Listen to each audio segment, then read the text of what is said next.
السلام علیکم ورحمۃ اللہ وبرکاتہ۔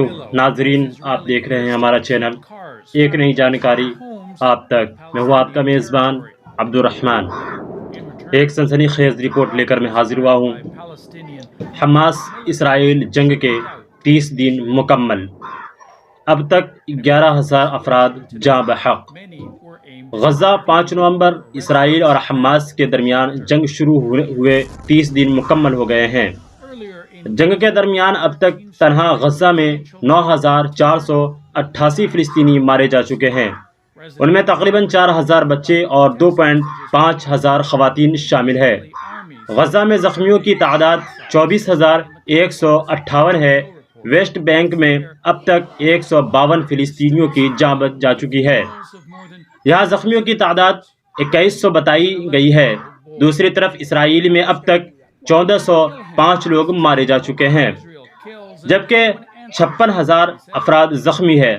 مجموعی طور پر اب تک جنگ میں 11,000 لوگ اپنی جان گنوا چکے ہیں۔ اس درمیان اقوام متحدہ کے ذریعے کی جا رہی جنگ بندی کی کوششیں اب تک ناکام ثابت ہوئی ہے، حالانکہ جنگ بندی کی کوششیں اب بھی جاری ہے۔ قابل ذکر ہے کہ غزہ میں اسرائیل کی شدید بمباری جاری ہے۔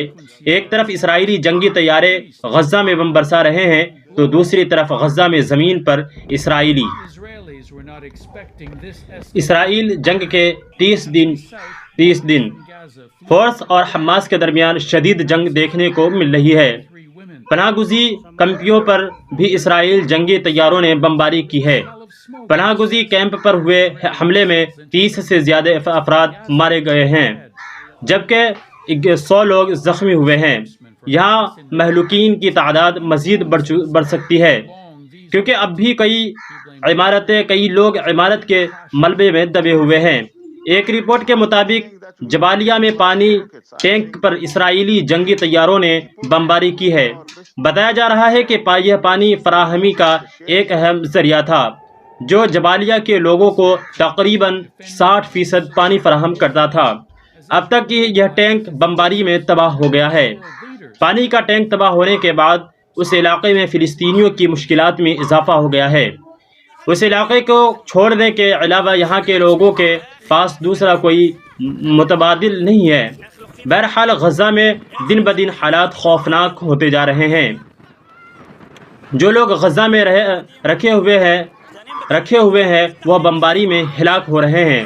جو لوگ یہ علاقہ چھوڑ کر چلے گئے ہیں انہیں پناہ نہیں مل رہی ہے۔ عالم یہ ہے کہ UNRWA پناہ گاہوں میں 53,000 سے زیادہ فلسطینی پناہ مانگ رہے ہیں۔ ان لوگوں کو یہاں کھانا تقسیم کیا جا رہا ہے۔ اقوام متحدہ کی اپڈیٹ میں کہا گیا ہے کہ بھیڑ بھاڑ کی حالت سنگین ہے۔ یہ صحت و سیکورٹی جوخم پیدا کر رہی ہے۔ UNRWA پناہ گاہوں میں سائنس سے جڑی بیماری، دست اور چکن پاکس کے کئی معاملوں کی تصدیق ہوئی ہے۔ اس سے فکر میں بھی اضافہ ہو گیا ہے۔ ایک ساتھ لاکھوں لوگوں کا جمع ہونا خطرے سے خالی نہیں ہے۔ اقوام متحدہ کے مطابق لوگ اب UNRWA پناہ گاہوں کے پاس سڑکوں پر بھی سو رہے ہیں۔ دوسری طرف تل ابیب میں لگاتار احتجاجی مظاہرے جاری ہے۔ اسرائیل سڑک پر اتر کر مظاہرے کر رہے ہیں اور حکومت سے حماس کے قبضے سے اپنے یرغمال رشتہ داروں کو چھڑانے کا مطالبہ کر رہے ہیں۔ ساتھ ہی جنگ بندی کا بھی مطالبہ کیا ہے۔ فلسطین کے نائب وزیر خارجہ عمل جداؤ کے ذریعے ایکس پر رپورٹ پوسٹ کی گئی ایک ویڈیو کے مطابق اسرائیل نے غزہ میں الازہر یونیورسٹی پر بمباری کی ہے۔ امریکی وزیر خارجہ بلن کے آج ویسٹ بینک میں فلسطینی صدر محمود عباس سے ملنے کی امید ہے۔ اس کے بعد بلکن کے ترکی روانہ ہونے کے امکانات ہیں، جہاں مظاہرین نے ایک امریکی اڈے کے باہر ریلی کی ہے۔